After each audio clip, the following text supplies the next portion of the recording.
Hi, I'm Tyler. And I'm Sadie with Great Catholic Book Club. And this month, we're talking about The Martian by Andy Weir. Yay! Yeah. You picked this book. Mm-hmm. This was one of my picks. This was one of my favorite books. And I was blown away by the way that the character of Mark Watney he has such a good attitude through the whole thing. Like, all these problems are being thrown at him. He's in this deadly situation where he's fighting for his own survival. And he is able to just break it down and solve one little problem at a time. And it's brilliant, and it's very well done. It's a very entertaining read. And I just loved it. So what about you? You really liked it once you got into it, didn't you? I did. I wasn't sure how I would feel about it. But when I started reading it, this is the book that convinced me that a sense of humor is a fruit of the Spirit.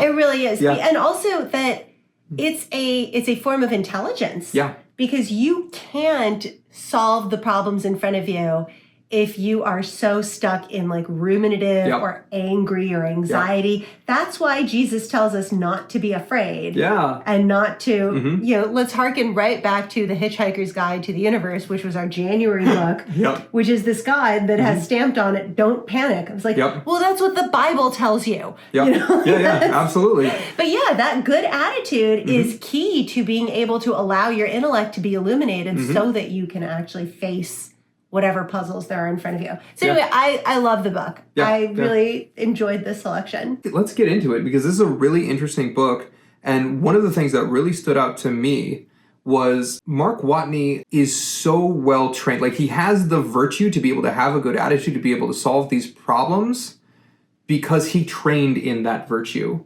You know, it wasn't just his education as a engineer and a botanist. It was the attitude that he brought into his role as an astronaut.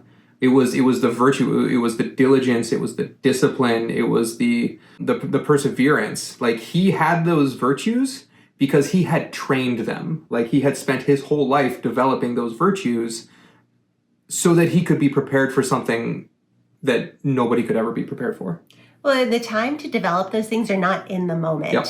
Because if you are, so when we're put in those situations where we're tested, if we don't already have that store of patience, of calm, of being able to handle stress, of having the sense of humor, the time to develop them is not going to happen when you are in this stressful, challenging situation. Right. But speaking of training, so a lot of that training it's practical, it's worldly training, right? So we talked about his intellectual training, all of his degrees and education, and then the physical training that astronauts go through, and psychological training, stress management, emotional stability.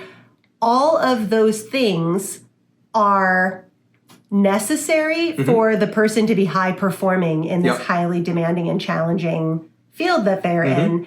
But there's something underpinning all of that, which is what kind of person is suitable to even be selected to receive that sort of training in the first place. Right. And I think in our materialist society, we think that that's entirely a matter of genetics. If we do give any credit to the aspect of nurture over nature, we tend to look at it as the childhood experiences that the person has, the environment that they were raised in. Right. But I think a deeper aspect of that is something you can't train, which is the faith that the person brings in to their training in the first place. Because what's the root? Right. The root is, well, it's the thing that enlightens all the virtues, right? It's faith, hope, and charity. It's those theological virtues. There's no way to develop those virtues except to ask for them. You know, to those come straight from the Holy Spirit. Yeah, somebody can train, like you can tell somebody to do push-ups till the cows come home, right? Or you can train them in stress management techniques or whatever it is. But there is a certain quality that makes that person not only willingly engage in that training, but get great joy out of it and enjoy the development of their excellence in themselves. And that is something, when we talk about the cardinal virtues, we talk about developing courage, perseverance, temperance, underneath all of that, that spirit, that willingness, that enjoyment of the process of developing virtue, which is lots of suffering and lots of pain, to actually delight in that and take joy in that is something you can only get if you are infused with the supernatural virtues. Amen. And that's something no one can train you in. We've actually talked about this a lot with our son. You know, our son has cerebral palsy, and when you are doing pediatric therapies in any way, you're really looking at children where voluntary compliance is limited, you know. And not to say this is the case with children, because when you're dealing with adult patients also, voluntary compliance is limited. And I've talked to so many of the physical therapists, occupational therapists, who say you just can't train this in a person. This is why we have to ask for the theological virtues. This is why we actually cannot develop the good attitude on our own, no matter how much we do the external training. That has to be a gift of the Spirit. Yeah, and there are so many examples of Mark Watney, even though this book never mentions any kind of religion, any kind of spiritual values whatsoever, which is weird. It is weird. In itself, how much you notice the glaring and intentional absence of the Spirit in many of these things, when, you know, realistically that's impossible. Conspicuous in its absence. Yes, that's what I was trying to say. But again and again, you see that no matter how well trained a person is, the motivation to apply that training to the highest level it can be, which is something you can only do if you take great joy in it, that's something you can only get from a deep sense of faith, hope, and charity. Yeah, like Mark Watney, he had to have faith. He had to have faith in his team. He had to have faith in the people who were back at Mission Control trying to help him get home. He had to have faith in his equipment, that it was built up to standards, that it would do the things he was trying to do with it. And the faith is not just in human competence or intelligence, but the faith is in the caring of the human beings, that they would actually care about his life. And that the equipment that was made for him was made to sustain life. And he had to have faith that this is a value that is universally held, at least amongst the people that he was consorting with. And then when it comes to hope, and you see him again and again, if he didn't have hope that he could get off of the planet, if he didn't have hope in the next world, you know, he could not possibly have approached the situations that he was in with the attitude that he had. You know, hope is a foundation, and without hope, there was nothing about that situation that you would think, from a purely material perspective, would produce anything but despair. Right. And with charity, it's a little bit different than I think we're used to thinking about charity, because we're used to thinking about charity in terms of like love of one another, love of family, you know, romantic love, or that kind of thing. But this is charity in a sense of reverence, right? Mark Watney has reverence for Mars. He has reverence for the planet he's on. And what I mean by that is he has a deep understanding and a care for it. He is aware of the weather cycles. He's aware of the soil. He has an awareness of all of his equipment. He has a reverence for all of his equipment. And that's how he knows what he can do with it.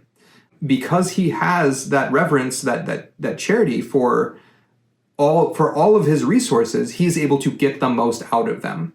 And he runs so close to the bone on everything, like so close to the metal, that if he did not have that reverence, if he didn't, you know, which translates into diligence, into care, if he was sloppy at all with anything, he wouldn't have made it. Yeah, charity is the basis for the phrase handle with care. Yes. It's the basis of responsible use, of being a good steward of what you have. This was JP2 saying that we often think of charity in our culture as affection and sentiment, as those good feelings or as those warm feelings. But charity is actually having deep value for things. It's having a deep respect for the one that created it. And so how we use those things, we can only use things intelligently when we are doing so with great charity.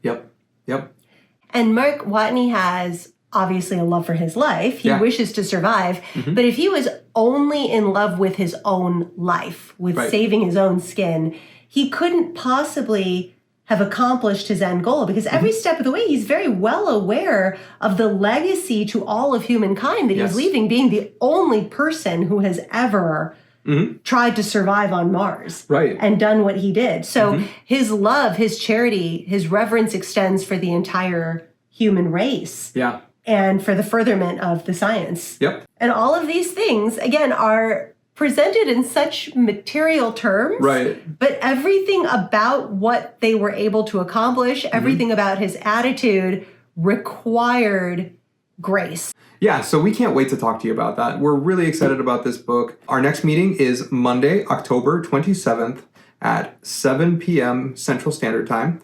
There's still time to sign up. Go to www.greatcatholicbookclub.com and go to our join page, and you can sign up right there. Yeah, this is an amazing novel. I'm very excited about the discussion. So we're really excited about that, and we'll see you next time. See you next time. God bless you. Yep, God bless you. Bye.